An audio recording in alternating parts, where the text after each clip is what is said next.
আসসালামু আলাইকুম। সুপ্রিয় নবম দশম শ্রেণীর ব্যবসা শিক্ষা শাখার শিক্ষার্থীরা, আশা করি তোমরা যে সবাই ভালো আছো। গত ক্লাসে পর্ব 1 এবং পর্ব 2 আমরা হিসাব বিজ্ঞানের যে গুরুত্বপূর্ণ একটা অধ্যায় লেনদেন কি, লেনদেনের বৈশিষ্ট্য, কোনটি ঘটনা কোনটি লেনদেন, সেটা চিহ্নিতকরণ করা এবং ঘটনাগুলি যে লেনদেনের মধ্যে যে পার্থক্য আছে সেগুলি চিহ্নিতকরণ করা এবং হিসাব সমীকরণ A = L + OE, অর্থাৎ অ্যাসেট লাইবিলিটি প্লাস ওনার ইকুইটি, সেটা বিস্তারিত ভাবে আলোচনা করা হয়েছিল। আশা করি যে তোমরা ওই হিসাব সমীকরণের যে বিষয়টা তোমরা সবাই বুঝতে পেরেছো। আজকে আমাদের এই লেনদেন অধ্যায় 2 লেনদেনের আমরা তৃতীয় পর্বে আমরা আলোচনা করব ব্যবসায়িক লেনদেনের উৎস এবং এতৎ সংক্রান্ত দলিল পত্রাদি। আজকে আমরা মূলত 3টা বিষয় নিয়ে, একটা হচ্ছে চালান, একটা হচ্ছে ভাউচার। তো ভাউচারের মধ্যে আবার 2টা বিষয় আছে, একটা হচ্ছে ডেবিট ভাউচার এবং একটা হচ্ছে ক্রেডিট ভাউচার। এই 2টা টপিক নিয়ে আজকে আলোচনা করা হবে। তো আমরা প্রথমে দেখি যে ব্যবসায়িক লেনদেনের উৎস ও এতৎ সংক্রান্ত দলিলাদি। ব্যবসায়ীরা কিন্তু বিভিন্ন প্রয়োজনে তাদেরকে প্রতিদিনই অনেক ধরনের লেনদেন করতে হয়।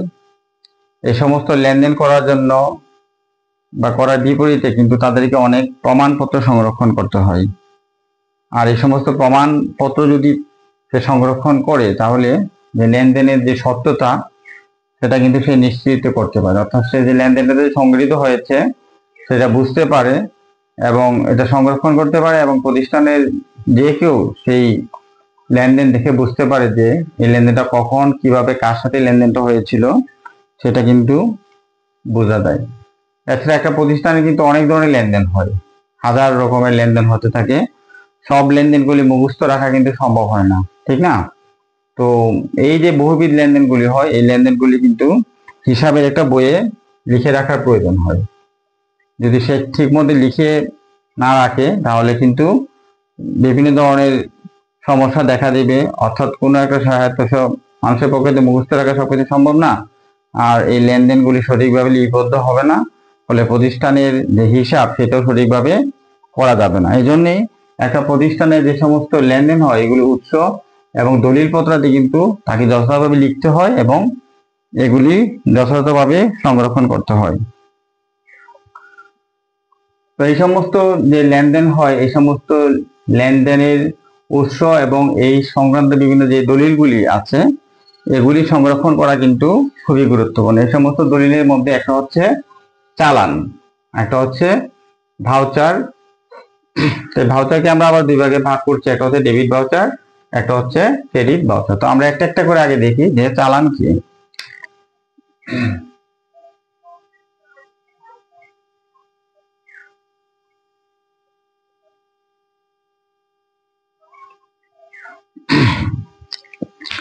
চালান কিন্তু একটা ব্যবসায়ীর যে বিক্রেতা, তার জন্য একটা গুরুত্বপূর্ণ দলিল, এবং ক্রেতার জন্য পণ্য ক্রয় এবং এই বিক্রয়ের জন্য কিন্তু এই চালানটা ব্যবহার করা হয়। একজন বিক্রেতা, অর্থাৎ যে পণ্যটা বিক্রি করতেছে, সে যদি তার যে পণ্য বিক্রি করলো তার প্রমাণস্বরূপ সে একটা চালান তৈরি করে কিন্তু সে নিজের কাছেও রাখে এবং ক্রেতার কাছেও কিন্তু সেই চালানটা কিন্তু সে একটা চালানের একটা কপি দিয়ে দেয়। তার মানে আমরা বলতে পারি হচ্ছে যে চালান হচ্ছে লেনদেনের বা পণ্য যে ক্রয় বিক্রয় হলো, ক্রয় বিক্রয় কিন্তু একটা প্রমাণপত্র হচ্ছে এই চালান।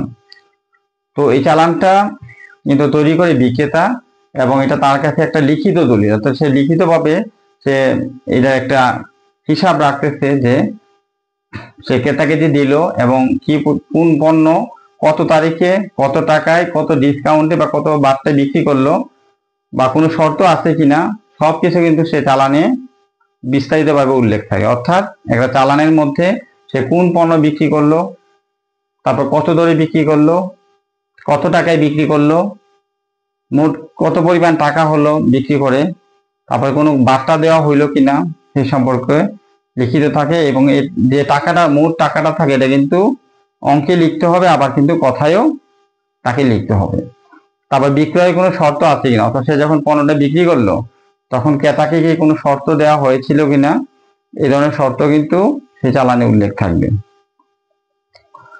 তো বিক্রেতার যখন এই চালানটা দেয় তখন বিক্রেতার নিকট কিন্তু এটা একটা বহি চালান, আর যখন এই ক্রেতা যখন এই চালানের একটা কপি পায় তখন সেটা হচ্ছে একটা আন্তঃচালান। এটা তোমাদের একটা মনে রাখতে হবে, অনেক সময় কিন্তু সংক্ষিপ্তভাবে আসতে পারে যে চালান কি।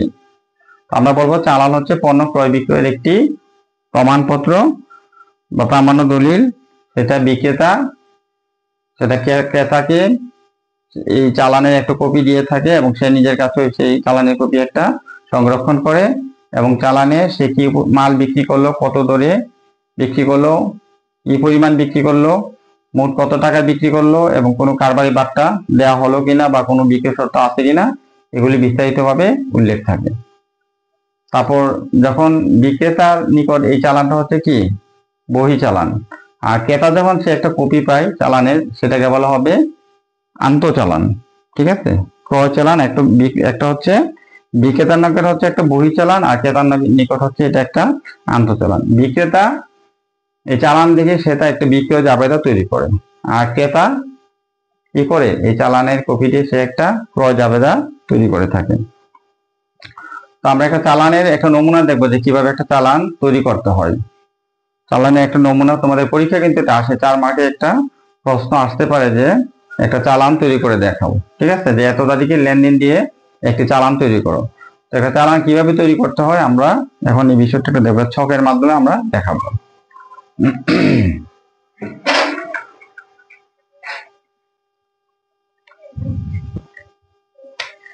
তো সবাই তোমরা একটু খেয়াল করো, প্রথমে কিন্তু আমাদের একটা ঘর করতে হবে চালানের জন্য। ঠিক আছে, আমাদের একটু সুন্দর করে তোমরা কিন্তু স্কেল দিয়ে সুন্দর করে করতে হবে। ঠিক আছে, একটা চালানের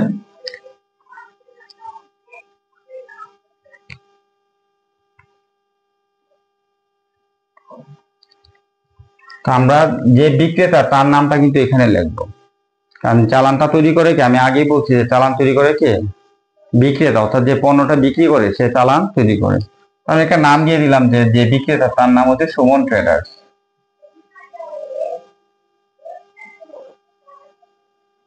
সুমন ট্রেডার্স, তার একটা আমরা ঠিকানা দিয়ে দেই,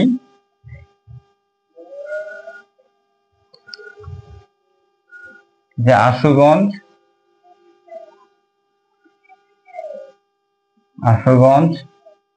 বিবাড়িয়া। কত তারিখে বিক্রেতা চালানটা তৈরি করলো তার একটা তারিখ দিয়ে দিবে। ঠিক আছে, তারিখ ধরো সে চালানটা তৈরি ছিল 25শে জুলাই, তাহলে 25/7/2025 একটা তারিখ তাকে দিতে হবে। তাহলে আমরা কি বলবো যে চালান কে তৈরি করে, চালান তৈরি করা হচ্ছে এখানে বিক্রেতা হচ্ছে সুমন ট্রেডার্স। তো তার একটা ঠিকানা দিতে হবে, তারপর আমাদের কি করতে হবে, একটা চালান নাম্বার দিতে হবে। চালান ইচ্ছা মতো একটা দিয়ে দিলাম যে চালান 1। তারপর সে ক্রেতার নাম, অর্থাৎ কার কাছে সে পণ্যটা কি করলো না, তার কাল্পনিক নাম দিয়ে দিলাম ট্রেডার্স। আশিক ট্রেডার্স, ঠিকানা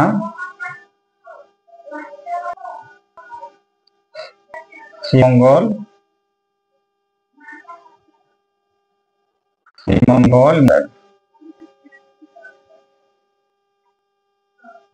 তাহলে চালান কে তৈরি করলো, বিক্রেতার নাম কি সুমন ট্রেডার্স, তার ঠিকানা কি চালান এর কপি কে পেলো, একটা কপি ক্রেতা পেলো, ক্রেতার নাম কি, একটা কাল্পনিক নাম দিলাম যে তার নাম প্রতিষ্ঠান আশিক ট্রেডার্স, ঠিকানা মৌলভীবাজার। তো সে পণ্যটা ক্রয় করলো, তখন আমরা চালান লিখবো যে চালান, এরকম ভাবে আমরা একটা ঘর করতে হবে। চালানের জন্য একটা কমপ্লিট ঘর করে দেবো। ঠিক আছে, দেখো যে ঘর করে দিয়ে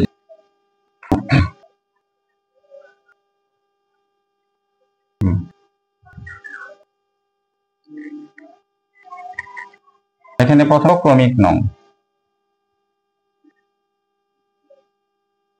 নং, তারপর হচ্ছে মালের বিবরণ,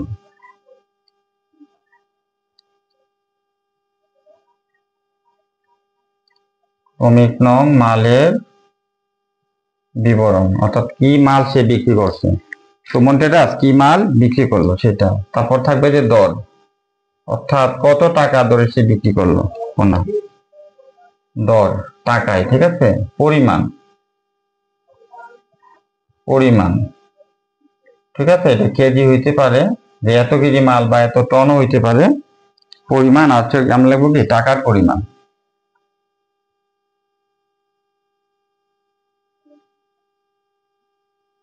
টাকার পরিমাণ তো একটা, জাস্ট আমরা একটা ক্রমিক নম্বর 1 নাম্বার দিয়ে দিই যে মাল কি মাল সে বিক্রি করলো। ধরো যে সুমন ট্রেডার্স চাল বিক্রি করলো, ঠিক আছে। তো আমরা দিয়ে দিই মিনিকেট চাল, মিনিকেট চাল বিক্রয়। একটা আমরা আনুমানিক দাম ধরে ফেলি, যে ধরো যে 70 টাকা, মানে প্রতি কেজি আর কি দর, হ্যাঁ টাকায় 70 টাকা। কি পরিমাণ কিনলো, হয়তো ধরো যে 5,000 বা 10,000, 5,000 কেজি আমি দিয়ে দিলাম, 5,000 কেজি। তো 70 টাকা ধরে 1,000 কেজি চালে তো হবে 5 7 35, 35 আর শূন্য হবে কটা, 4টা। 2,50,000 টাকা মাল সে বিক্রি করলো।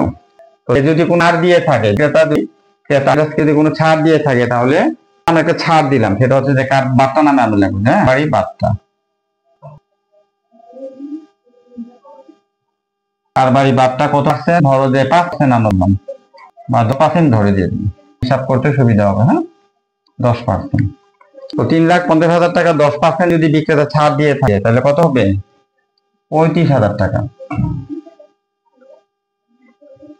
35,000 টাকা আমরা এটা বিয়োগ করে দিয়ে দিব, ঠিক আছে।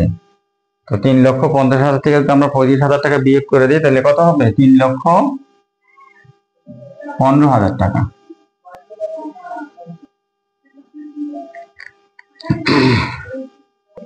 তাহলে বিক্রেতার সুমন ট্রেডার্স তাসিক ট্রেডার্সের কাছে 3,15,000 টাকার মাল বিক্রি করলো, এই জন্য সে একটা চালান সে তার কাছেও রাখলো এবং ক্রেতার কাছে একটা দিয়ে দিল। এখন আমরা কি করবো, এখানে একটা টাকার অঙ্কে আমরা লিখে ফেলবো, ঠিক আছে। কথায় লিখবো, যেটা আমরা লিখলাম যে অঙ্কে, এখন আমরা এটা কথায় লিখবো, কথায় এটা লিখতে হবে, ঠিক আছে। 3,15,000 টাকা মাত্র, ঠিক আছে। 3,15,000 টাকা মাত্র। তবে যদি কোনো বিক্রয় শর্ত থাকে, তাহলে আমাদের এটা দিতে হবে, ঠিক আছে। বিক্রয় শর্ত,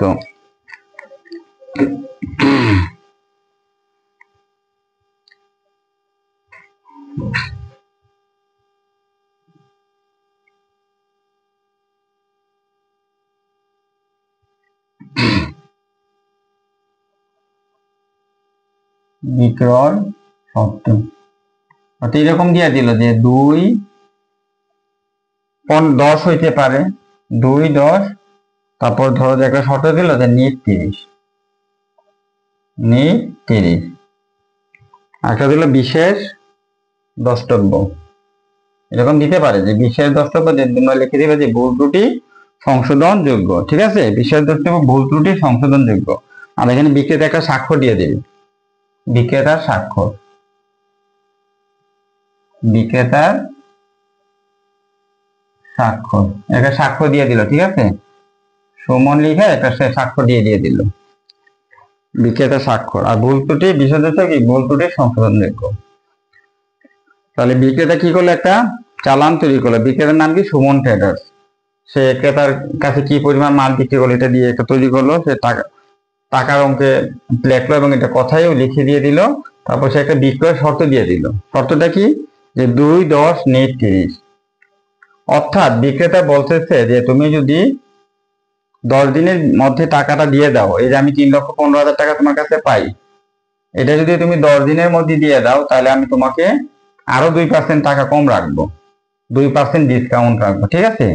এটা হচ্ছে 10 দিনের মধ্যে যদি তুমি টাকাটা দিয়ে দাও, তাহলে আমি তোমাকে আরো 2% কম রাখবো, ছাড় দিব, মানে কারবারি বার্তা আর কি, যে তোমাকে ছাড় দিয়ে দেওয়া হবে। কিন্তু তুমি যদি এই 10 দিনের ভিতর টাকাটা না দাও তাহলে কিন্তু তোমাকে অবশ্যই 30 দিনের মধ্যে টাকাটা দিতে হবে, নিট 30 লেখা আছে।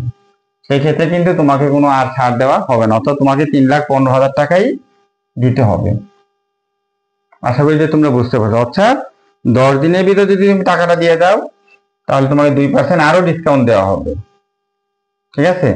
আর যদি তুমি যদি এই শর্তটা তুমি না নিও, বিশেষ শর্ত, অর্থাৎ তুমি যদি এটা না মানো তাহলে তুমি যদি 11, 12, 13 বা যে কোনো দিন 10 দিনের পরে যে কোনো দিন যদি তুমি টাকাটা দাও তাহলে তুমি দিতে পারবা, কিন্তু 30 দিনের মধ্যে অবশ্যই দিতে হবে। সেক্ষেত্রে কিন্তু তুমি এই যে ডিসকাউন্টটা আর পাবা না। আশা করি বুঝতে পারছো। তো তোমাদের পরীক্ষার জন্য কিন্তু এই যে চালান, এটা হচ্ছে সবচেয়ে গুরুত্বপূর্ণ, সবচেয়ে বেশি কিন্তু পরীক্ষাতে আসে। কাজে তোমরা আশা করি যে বুঝতে পারছো এবং এটা একটু প্র্যাকটিস করতে হবে, প্র্যাকটিস না করলে কিন্তু হবে না, ঠিক আছে। অনেকেই করো, দেখা যায় তোমরা প্র্যাকটিস করো না, প্র্যাকটিস করলে কিন্তু খুবই সোজা। ওকে, আমরা এখন পরবর্তী টপিকসে চলে যাবো, হচ্ছে ভাউচার।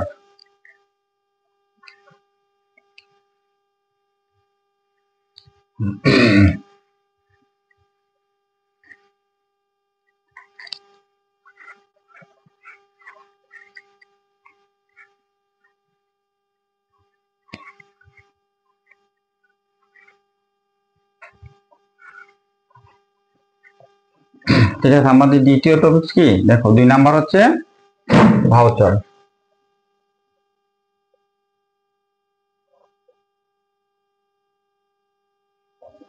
দেখো তো ভাউচার কি, দেখো ভাউচার হচ্ছে পণ্য ক্রয় এবং বিক্রয়ের কি একটা প্রামাণ্য, একটা দলিল।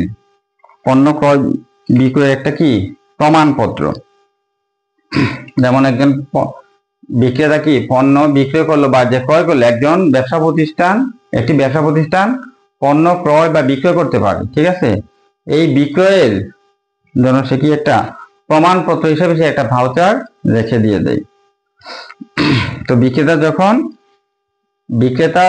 যখন ক্রেতার কাছে হয়তো কোনো পণ্য বিক্রি করলো তখন সে একটা ভাউচার দিয়ে দিবে, ঠিক আছে। যে সে হয়তো এত টাকার, সে 50,000 বা 5 লক্ষ টাকার মাল বিক্রি করলো, সে একটা ভাউচার লিখে ক্রেতার কাছে কিন্তু একটা দিবে। আবার এমন হইতে পারে তার কোনো খরচ হইলো, একটা ব্যবসা প্রতিষ্ঠানে যে কোনো ধরনের অনেক ধরনের খরচ হইতে পারে, যেমন সে বেতন দিতে পারে, ভাড়া দিতে পারে, তারপর এই ধরনের অনেক ধরনের খরচ হইতে পারে, টেলিফোন বিল হইতে পারে, ঠিক আছে, বা পরিবহন খরচ হইতে পারে, বিদ্যুতের বিল হইতে পারে, গ্যাসের বিল হইতে পারে। এই ধরনের যে সমস্ত খরচগুলি হয় সেই খরচগুলি আর যে সমস্ত আয়গুলি হয়, এই আয়ের বিপরীতে সে কিন্তু একটা ভাউচার তৈরি করে সে একটা দিয়ে দিবে, ঠিক আছে। প্রতিষ্ঠান সেটা বিক্রেতা ক্রেতাকে এটা দিবে, ঠিক আছে।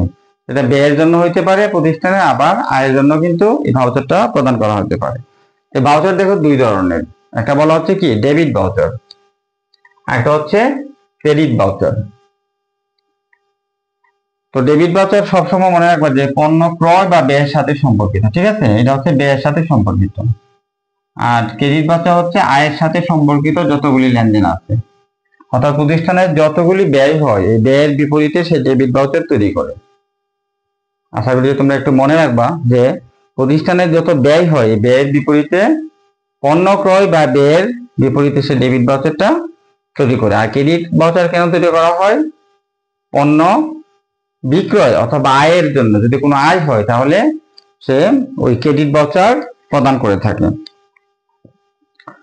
আচ্ছা, তো ডেবিট ও ক্রেডিট ভাউচার আমি বললাম যে একটা হচ্ছে ডেবিট ভাউচার হচ্ছে ব্যয়ের সপক্ষে, আর ক্রেডিট ভাউচার হচ্ছে কি আয়ের সপক্ষে সেটা তৈরি করা হবে।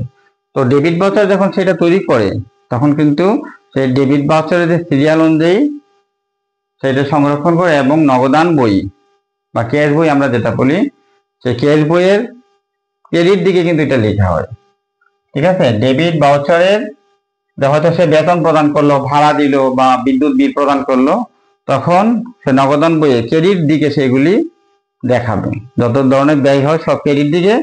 আর ক্রেডিট ভাউচারের সব আয় সম্পর্কিত যত হিসাবগুলি আছে সেটা নগদান বইয়ের ডেবিট দিকে দেখানো হবে, ঠিক আছে।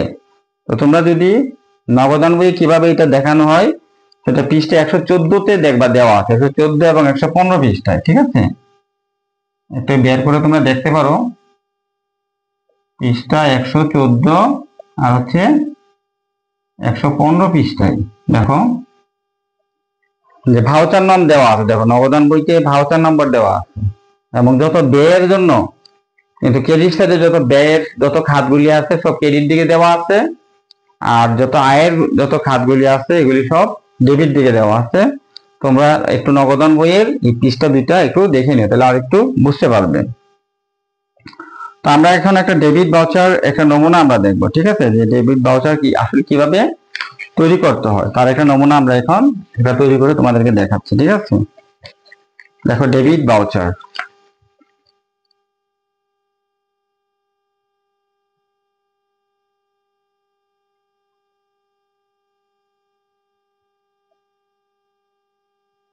আমি আগে বলেছি যে ডেবিট ভাউচারটা তৈরি করা হয় আসলে প্রতিষ্ঠানের যত ব্যয় সংক্রান্ত যত হিসাবগুলি আছে এগুলি ব্যয়ের জন্য ডেবিট ভাউচারটা তৈরি করা হয়, আর প্রতিষ্ঠানের আয়ের জন্য ক্রেডিট ভাউচার তৈরি করতে হয়।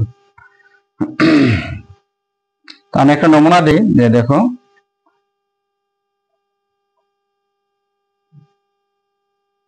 এটা তোমাদের যে তোমাদের বই যেটা আছে তোমাদের বই দেখো যে বইয়ের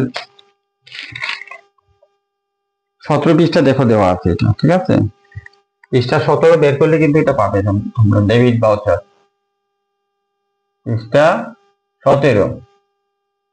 ওকে,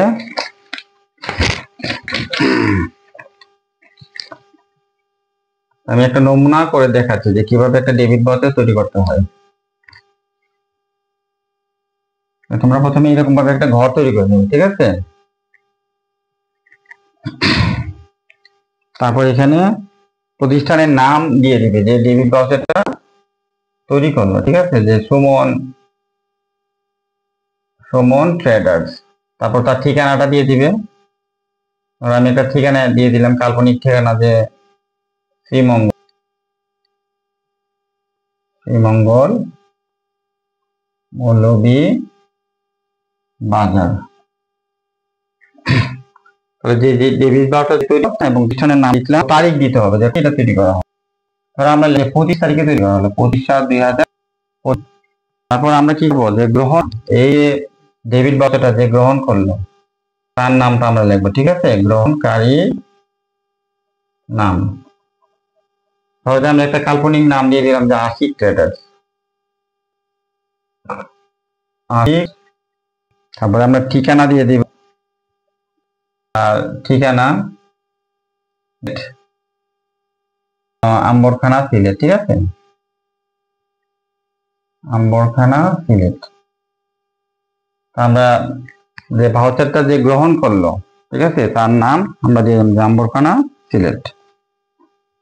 এখন আমরা ভাউচারটা কেন তৈরি করা হলো, এখানে আমরা একটা লিখবো যে ডেবিট ভাউচার নাম্বার, এটা দিতে হবে কিন্তু ডেবিট ভাউচার নং। আমরা একটা নাম্বার দিয়ে দিলাম, 1 নাম্বার দিয়ে দিলাম। ঠিক আছে, তারপরে যেটা হিসাব খাতের নাম,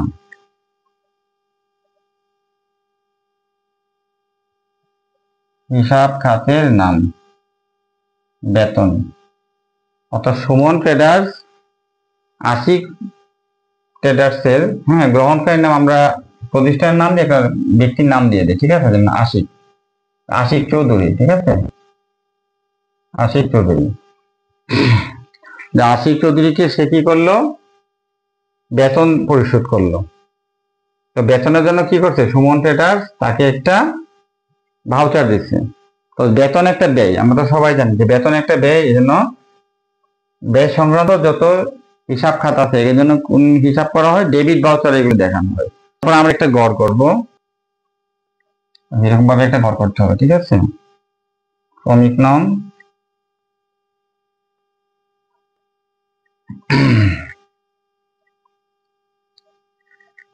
এখানে দেওয়া যাবে ক্রমিক নং। যেহেতু আমরা ব্যয়ের হিসাবগুলি আনবো তো আমরা লিখবো যে খরচের বিবরণ,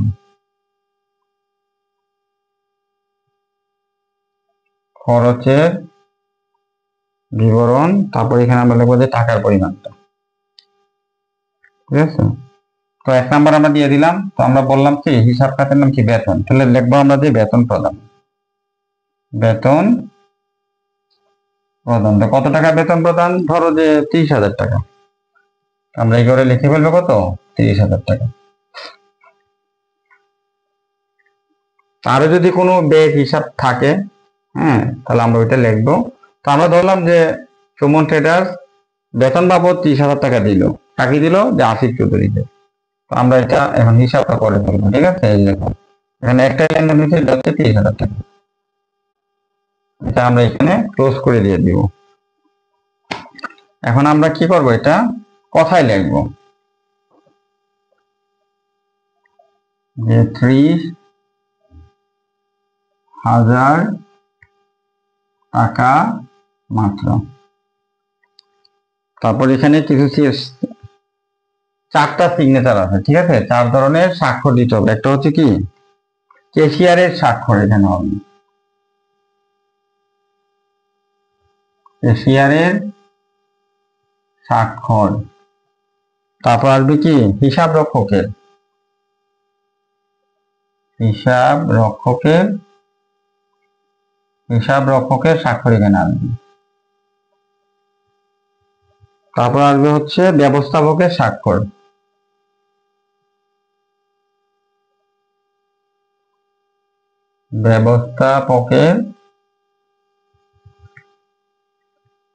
ব্যবস্থাপকের স্বাক্ষর। ঠিক আছে, আর যে বেতনটা গ্রহণ করলো, ঠিক আছে, গ্রহণকারীর স্বাক্ষর আমরা দিয়ে দিই, গ্রহীতার স্বাক্ষর।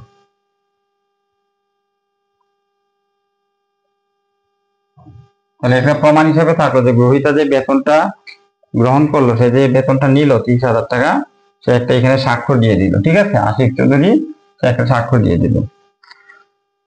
তাহলে 4 ধরনের স্বাক্ষর থাকবে। ঠিক আছে, একটা হচ্ছে কি ক্যাশিয়ারের স্বাক্ষর, হিসাব রক্ষকের স্বাক্ষর, ব্যবস্থাপকের স্বাক্ষর, একটা হচ্ছে গ্রহীতার স্বাক্ষর।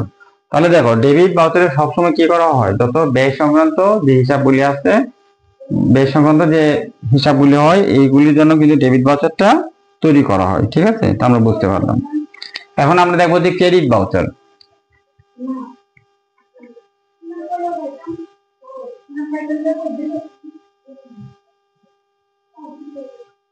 আমরা এটা তৈরি করে ফেলি ক্রেডিট ভাউচার। ঠিক আছে, তো আমরা আগে বলেছি যে ক্রেডিট ভাউচার কেন তৈরি করা হয়, যখন প্রতিষ্ঠান যখন কোনো কিছুতে কোনো খাত থেকে যখন তার আয় হয়, ঠিক আছে, যেমন পণ্য বিক্রি করে তার আয় হইলো, অথবা অন্য কোনো খাত থেকে তার আয় হইলো, অর্থাৎ আয় যত ধরনের আয় হয় বা তার এই সমস্ত যত আয়ের যত হিসাবগুলি আছে, সে এই জন্য সে কি করবে, সে একটা ক্রেডিট ভাউচার কিন্তু তৈরি করে ফেলবে। এবং এই ক্রেডিট ভাউচার তৈরি করার পরে আয়ের যত লেনদেনগুলি আছে, এই লেনদেনগুলি কিন্তু সে আবার কি করবে, নগদান বইতে ডেবিট দিকে সে আবার লিপিবদ্ধ করবে। নগদান বইয়ের যখন সে হিসাব লিপিবদ্ধ করবে, তখন নগদান বইয়ের ডেবিট সাইডে সব আয়ের যে হিসাবগুলি সে লিপিবদ্ধ করবে, আর যত ব্যয়ের যত হিসাব হয় সে ক্রেডিট দিকে লিপিবদ্ধ করবে। তো আমরা এখানে একটা ক্রেডিট ভাউচার একটা নমুনা আমরা দেখব, যে বিক্রয় আয়ের জন্য যে ক্রেডিট ভাউচার তৈরি করে। দেখো সেমই, হ্যাঁ, এখানে একটু চেঞ্জ করে দিলেই হবে। এটা ছিল ডেবিট ভাউচার, এখানে আমরা দিয়ে দিব কি ক্রেডিট ভাউচার। আচ্ছা, অনেকগুলি কিন্তু একরকম থাকবে। ঠিক আছে, এখানে আমরা দিব কি ক্রেডিট ভাউচার। তো নাম্বারটা আমরা ঠিক রাখলাম। তো সুমন ট্রেডার্সের হয়তো কোনো একটা খাত থেকে তার আয় হইলো, সে আয়ের জন্য সে কি করলো, সে ক্রেডিট ভাউচারটা সে তৈরি করলো। আচ্ছা, এখানে আমরা হিসাব খাতের আমরা নাম একটু চেঞ্জ করে দিয়ে দিই, যেহেতু একটা আয়ের খাত। ঠিক আছে, তো আমরা এটা দিয়ে দিব যে কি বিক্রয়। হিসাব খাতের নাম কি দিয়ে দিব, যে বিক্রয়। তো এখানে আমরা দিয়ে দিব বেতন প্রদান না দিয়ে আমরা কি দিয়ে দিব, যে বিক্রয়।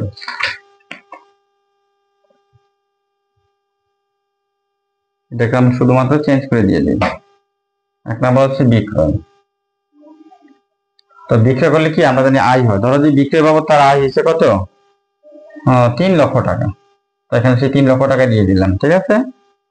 আচ্ছা, এটা এখানে আমরা কি লিখবো, যে 3 লক্ষ টাকা মাত্র, কথাই লিখতে হবে, ঠিক আছে। কথায় লিখবো আমরা কি 3 লক্ষ টাকা মাত্র।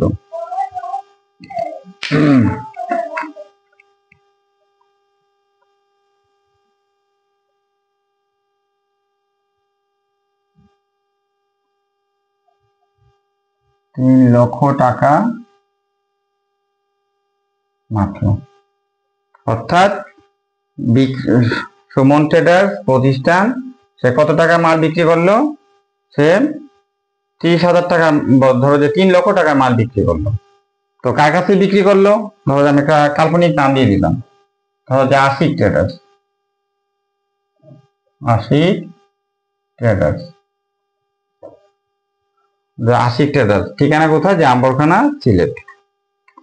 তো তার কাছে কত টাকা মাল বিক্রি করলো, 30,000 টাকা। এই জন্য সে বা 3 লক্ষ টাকা, 3 লক্ষ টাকা সে একটা ভাউচার তৈরি করে সে একটা কপি রেখে দিবে, একটা কি আশিক ট্রেডার্সের কাছে 1 কপি সে দিয়ে দিবে।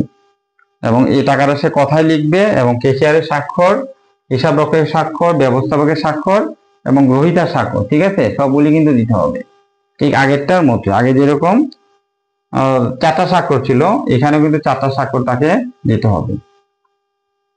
আশা করি যে তোমরা যে লেনদেনের যে যে উৎস এবং এই সংক্রান্ত যে দলিল আদি আমরা আজকে 3টা আলোচনা করলাম।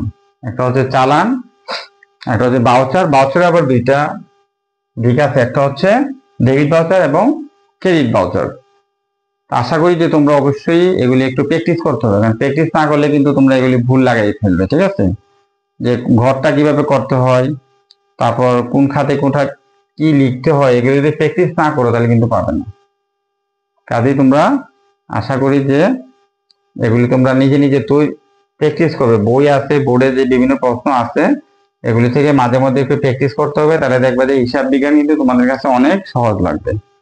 আশা করি যে বিষয়টা তোমরা বুঝতে পেরেছো। পরবর্তী ক্লাসে আমরা ক্যাশ মেমো এবং ডেবিট নোট এবং ক্রেডিট নোট এই 3টা বিষয় নিয়ে আলোচনা করব। তো তোমরা সবাই ভালো থাকো এবং মনোযোগ দিয়ে পড়াশোনা করো। এই প্রত্যাশা আজকের হিসাব বিজ্ঞানের লেনদেন ক্লাস এখানেই শেষ করছি। আল্লাহ হাফেজ।